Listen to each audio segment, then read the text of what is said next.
ভূমিমন্ত্রী মিজানুর রহমান মিনু বলেছেন, বিগত আওয়ামী শাসনামলে বিএনপির নেতাকর্মীদের ওপর নির্যাতন চালানো সেই হেলমেট বাহিনী এখন গুপ্ত বাহিনীতে রূপান্তর হয়েছে।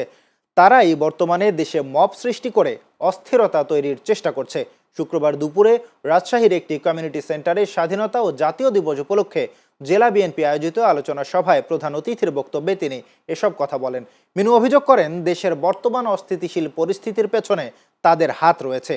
এ সময় বিশেষ অতিথি হিসেবে বক্তব্য রাখেন রাজশাহী ৩ আসনের সংসদ সদস্য শফিকুল হক মিলন এবং রাজশাহী ৬ আসনের সংসদ সদস্য আবু সাইদ চাঁদ। এছাড়া জেলা বিএনপির শীর্ষ পর্যায়ের নেতারা সভায় উপস্থিত থেকে বক্তব্য প্রদান করেন। স্বাধীনতা অর্জন যত কঠিন, সেই স্বাধীনতাকে রক্ষা করা আরো কঠিন। আজকে আমাদের প্রধানমন্ত্রী সেটা বুঝতে এবং আমাদের স্পিড, আমাদের ঘোষণা, আমাদের নেতার ঘোষণা সবার আগে বাংলাদেশ, আমাদের কোনো প্রভু নয়, সবাই আমাদের বন্ধু থাকতে পারে।